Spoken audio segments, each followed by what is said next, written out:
Dalt Whitney, Plunther Hills Valley's most famous cartoon animator and architect of the town's greatest amusement park, Whitneyland, is in his office, talking about his next big animated feature, Stanley, the striped sperm whale, with his head cartoonist. Okay, help me out here, fella. What's your name again? Edwin Addison. Okay, well, help me out here, fella. I asked you to sketch me up some roughs for our new cartoon character, Stanley the striped sperm whale. So where are they? That's them, Mr. Whitney, the pages I just handed to you. This looks like a bunch of scribbles to me. Well, you have them upside down, sir. Oh, no, wait a minute. No, you have them right side up. Looks like a bunch of scribbles, fella. Yes, well, you did want to see just some rough sketches. Not this rough, fella. I don't see anything in this mess of lines and circles that even suggests a sperm whale. Oh, well, see, here's the head. Huh. And that's the neck. What's all this blue scribbling down here? Is that supposed to be the body or something? Well, that's the sea, sir. He is a sperm whale, so I figure we don't need to show anything other than his head and neck because everything else is submerged.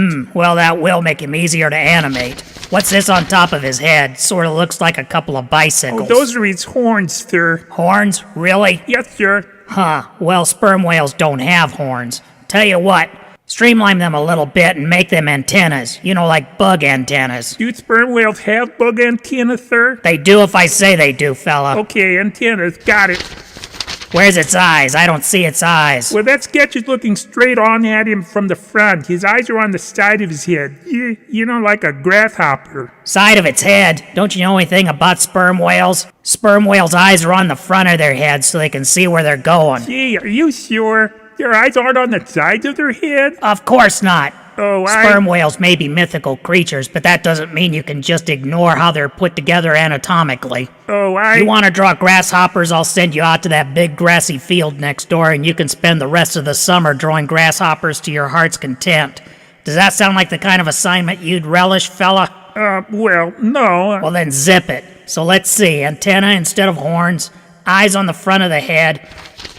Where's the sperm whale's mouth? Is it this round thing here? Oh, no, sir. That's a big gaping wound it got on its temple when it swam under a ship and scraped it on a barnacle. Oh, okay, that's fine. That works. So this crescent moon-shaped object here, that the mouth? Oh, don't be silly, sir. That's its Adam's apple. I wasn't aware the sperm whales had Adam's apples, fella. All cartoon characters have Adam's apples, sir.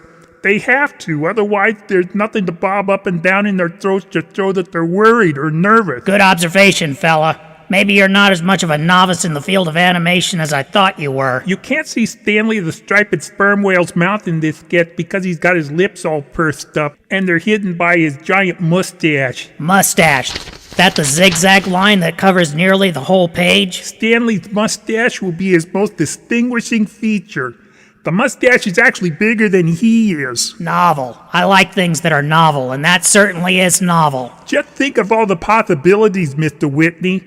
Stanley goes to the barber to get his mustache waxed. Yes, I like it. Stanley goes to the airport and his mustache sets off the metal detector because he left his mustache comb in it. This is brilliant. Go on. Stanley goes to the barber and gets his mustache waxed. Oh, wait, did I already say that one? No, it's great. We'll make that one a two-parter. Stanley rents out part of his mustache as an oyster bed. You sold me, my friend. You have definitely sold me. The mustache is a go. Oh, that's great, Mr. Whitney. I was hoping you'd like it. In fact, the more I look at your sketch of Stanley here, the more I like it as is. It's rough, it's crude, it's barely recognizable as a life form of any kind, but it's growing on me. Don't you want it drawn up, a little neater? No, by golly. Crisp, clean, clear artwork. Darn it, everyone in the cartoon biz does that. Our Stanley's going to be different. In fact, I think we might just start a revolution in animation with this little fella. Congratulations, kid. You're a trailblazer.